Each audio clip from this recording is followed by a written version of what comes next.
આજે આપણે બનાવીશું કારેલાની એકદમ નવી જ રેસીપી। અને જે લોકો કારેલા ખાવાનું બિલકુલ પસંદ જ નથી કરતા ને તે લોકો પણ આ રેસીપી જોયા બાદ કારેલા ખાવાનું પસંદ કરશે।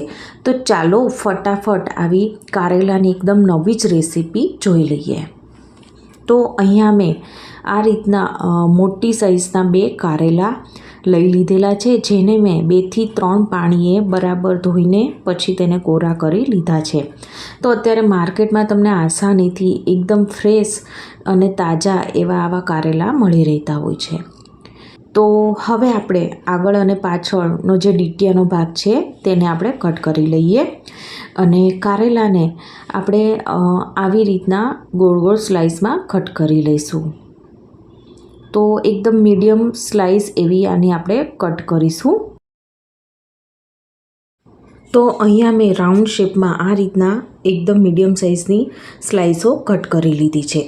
તો હવે આપણે આમાંથી જે વચ્ચેનો પાર્ટ છે ને જેમાં બિયા હોય છે કે જે વધારે કડવા લાગતા હોય છે, તો તેને આપણે આ રીતના આંગળીથી પ્રેસ કરીને કાઢીશું, અથવા તો બીજી રીત એ છે કે તમે આ રીતના ચાકુની મદદથી પણ દૂર કરી શકો છો।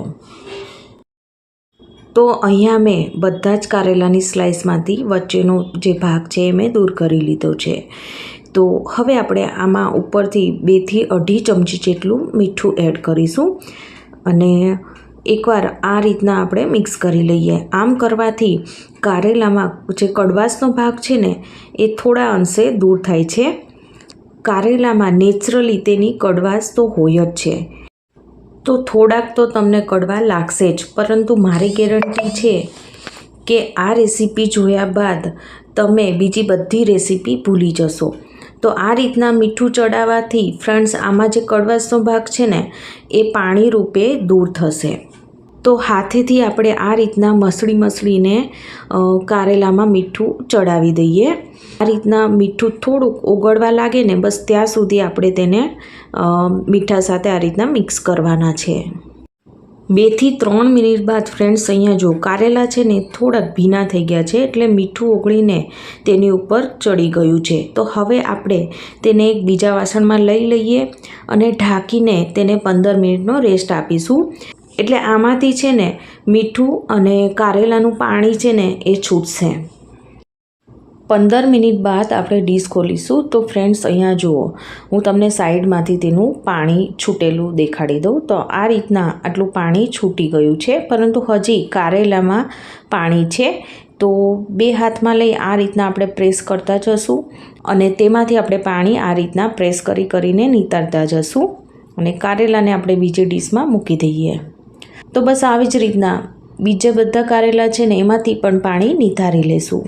આ સ્ટેપ કરવું એ ખૂબ જ જરૂરી છે, કેમ કે તેનાથી જ તેમાં રહેલો થોડા અંશે કડવાશનો ભાગ છે ને એ દૂર થાય છે।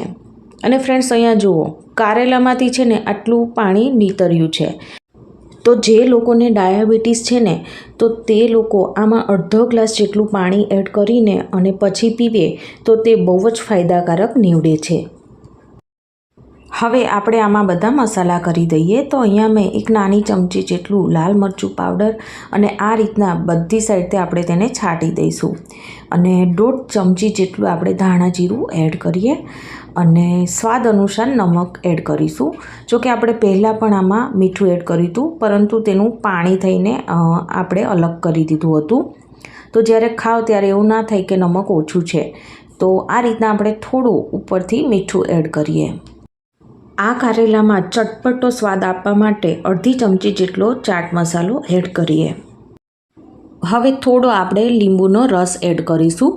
જો કે ફ્રેન્ડ્સ આપણે ચાટ મસાલો તો એડ કર્યો છે, પરંતુ લીંબુ એડ કરવાથી આમાં જે કડવાશનો ભાગ છે ને એ થોડા અંશે દૂર થાય છે અને કારેલા છે ને એકદમ સરસ ટેસ્ટી લાગે છે।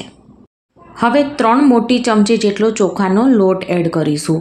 તો ફ્રેન્ડ્સ તમારી પાસે જો ચોખાનો લોટ ના હોય ને તો તમે સોજી કાં તો રવોનો પણ ઉપયોગ કરી શકો છો અને તેની સાથે 1.5 મોટી ચમચી જેટલો આપણે ચણાનો લોટ એડ કરીશું। તો ફ્રેન્ડ્સ આનાથી આપણા કારેલા છે ને એકદમ ટેસ્ટી તો બનશે, પણ તેની સાથે ક્રિસ્પી પણ બનશે। એટલે તમે જ્યારે મુસાફરી કરતા હો તો ત્યારે 3 થી 4 દિવસ સુધી પણ તમે આને બનાવીને લઈ જઈ શકો છો। તો 3થી 4 દિવસ સુધી આ સારા રહેશે.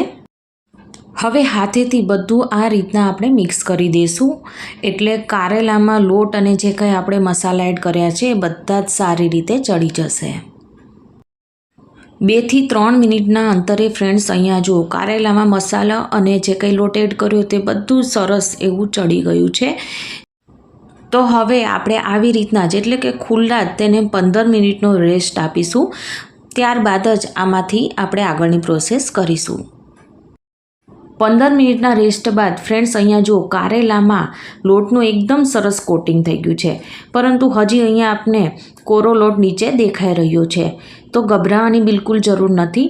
અહીંયા આપણે થોડું પાણી આપણે એડ કરીશું અને એકવાર હાથેથી બધું આપણે મિક્સ કરી લઈએ, એટલે જે કંઈ કોરો લોટ હશે ને એ પણ કારેલામાં સરસ ચીપકી જશે. તો અહીંયા વધારે પડતું પાણી એડ નથી કરવાનું. તો હવે કારેલામાં એકદમ સરસ એવો લોટ ચડી ગયો છે. તો હવે આપણે તેને તળી લઈએ. અહીંયા મેં પહેલેથી તેલ ગરમ કરવા માટે મૂકી દીધેલું હતું, તો તેલ પણ સરસ ગરમ થઈ ગયું છે. તો ફૂલ ગેસ ઉપર જ આપણે આ રીતના એક સ્લાઇસ મૂકતા જશું. અને અહીંયા એ વાતનું ખાસ ધ્યાન રાખવાનું છે કે ગેસની ફ્લેમ છે ને એ ફૂલ જ હોવી જોઈએ. જો ધીમો કરીને તમે તળશો ને તો તેલમાં પચપચતા હોય ને તો તેવું લાગશે, અને આ રીતના કરશો એકદમ ફૂલ ગેસ ઉપર તો એકદમ ક્રિસ્પી થઈને બહાર આવશે. અને અત્યારે પલટાવવાની બિલકુલ ઉતાવળ નથી કરવાની, તે તેની જાતે જ ઉપર આવશે અને પછી જ આપણે પલટાવીશું. મેં અત્યારે તળવા માટે થોડુંક જ તેલ લીધું છે, કેમ કે આને જ્યારે આપણે બીજી વાર ઉપયોગમાં લેશું ત્યારે તે થોડોક આમાં કડવાશનો ભાગ રહી જાય છે. તો તેથી વાપરવામાં આપને ઘણી પ્રોબ્લેમ થતી હોય છે કડવાશના કારણે. તેથી અહીંયા જેમ બને એમ આપણે તળવા માટે થોડું તેલ લેવાનું. થોડી વારમાં કારેલા જો તમને ઉપર આવી ગયેલા દેખાય છે, તો બસ આવી રીતના દેખાય ને તો હવે આપણે તેને ઝારાથી પલટાવી દઈશું. અને ગેસ છે ને એ આપણે ફૂલ જ અહીં રાખવાનો છે.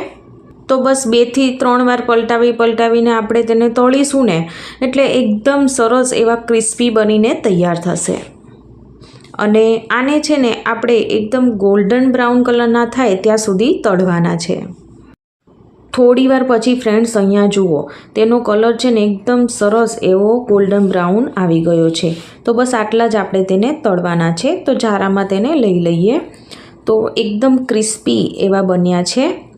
તો આપણે તેને એક ડીશમાં સર્વ કરવા માટે કાઢી લઈશું અને આવી જ રીતના બીજી બધી જે સ્લાઇસ છે એ તળી લઈએ. તો ફ્રેન્ડ્સ તમે આ મારી રેસીપીથી એકવાર જરૂરથી બનાવજો. તમે એકવાર તેનો અવાજ તો સાંભળો, કેટલા ક્રિસ્પી એવા કારેલા બનીને રેડી થઈ ગયા છે. તો 3 થી 4 દિવસ સુધી સારા રહે એવા આ ક્રિસ્પી અને એકદમ ટેસ્ટી એવા કારેલા બનીને તૈયાર થઈ ગયા છે. તો પૌષ્ટિકતાથી ભરપૂર એવા કારેલા બનીને રેડી થઈ ગયા છે.